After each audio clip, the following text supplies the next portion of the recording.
Fala galera, beleza?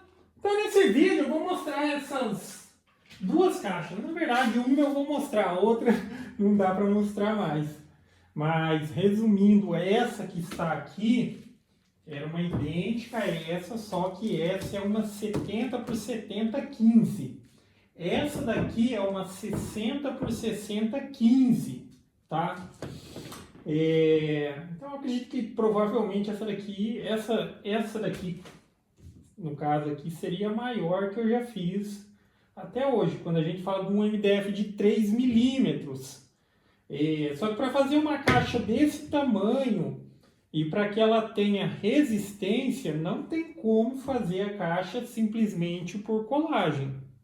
Ela vai ficar extremamente frágil pelo tamanho, o que possibilita fazer a caixa desse tamanho até uns 70 por 70, é o fato de que ela tem reforço interno.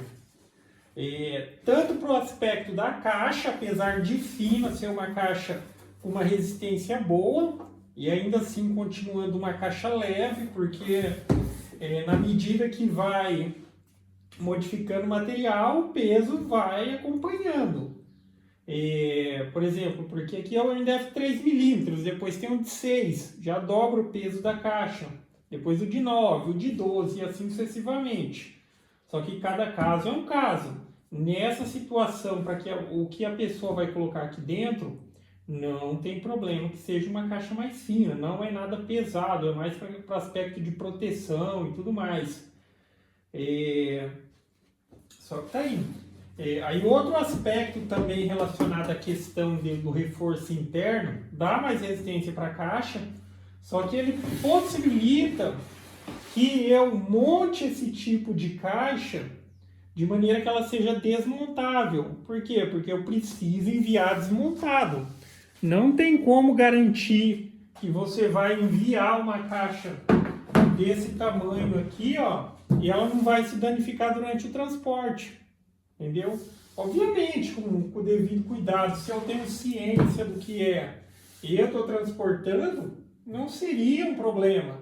A grande questão é que quando você vai fazer uma postagem, seja no correio, seja transportadora, na hora de fazer a movimentação de mercadoria, que vai colocar no caminhão e tal, se tiver embrulhado e tudo mais, eles vão entender que isso daqui de fato é uma caixa, eu digo assim, uma caixa comum. Aí eles podem colocar outras caixas aqui em cima. Então, concentrando o peso no centro aqui, com certeza não suportaria, dependendo do peso, né? Porque às vezes vai junto com outras mercadorias que, apesar de ser caixas pequenas, elas têm muito peso. Aí, com certeza, poderia danificar. Aí, até já pensando nisso, quando eu faço essas caixas, tem toda a questão do reforço e tal, para possibilitar desmontar. E quando eu desmonto ela, que eu começo a fazer a embalagem aqui, o que acontece? A tampa, ela já é pensada de maneira para ela ter aqui, ó. A tampa, ela é de fato, a tampa ela é só colada, né? A borda é pequenininha e tal. E eu sempre faço um sistema aqui de encaixe dedo. Não é simples, é que eu lixei aqui, fica quase imperceptível. Mas é aquele encaixe que é assim, ó. Tá vendo? Manualmente seria praticamente impossível fazer isso. Essa tampa eu faço na CNC Router. Aí isso aumenta a resistência. Então, para o aspecto de transporte, a tampa ela vai funcionar como uma caixa para caixa. Eu coloco aqui tudo numa determinada posição. E o fundo da caixa ele vai funcionar como uma tampa aqui. Então não tem problema. Óbvio que não pode bater, né? Mas aqui agora, aqui sobre isso daqui, sobre essa embalagem, poderia apoiar quanto peso quisesse. Até obviamente um limite, né? Mas eu digo assim, não teria problema de colocar outra caixa aqui em cima. Porque aí na hora que eu desmonto aqui, eu coloco as peças de maneira que ela fica tudo apoiado certinho aqui.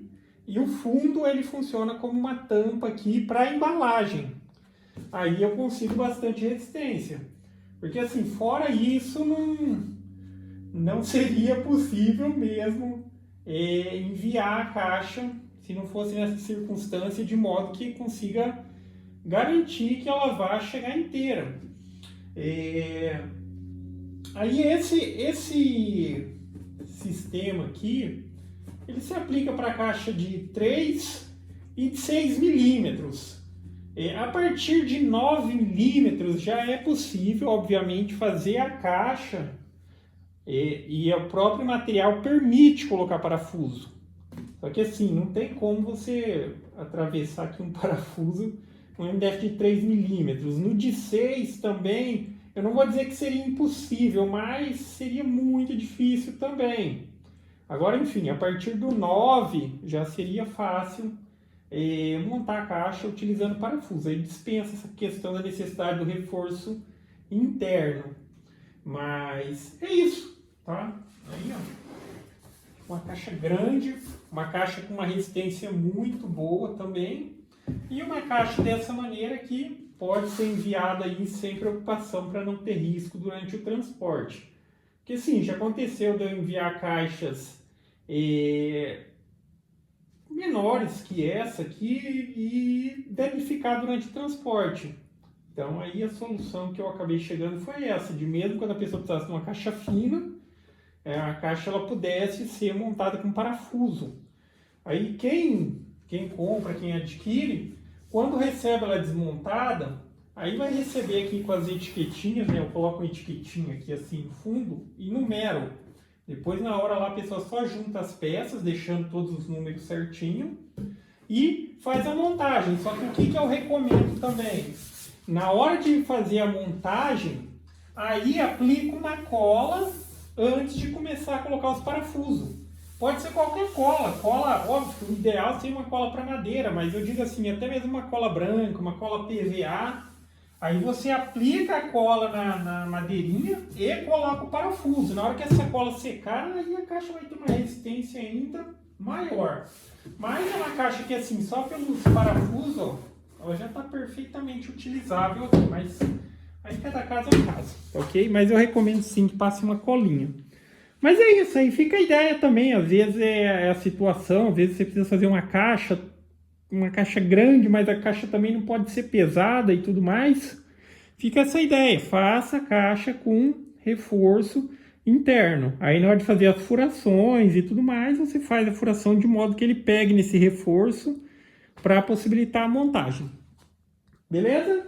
Então é isso aí, galera. Gostou do vídeo? Dá um joinha, inscreve no canal que em breve estarei postando mais vídeos. Falou!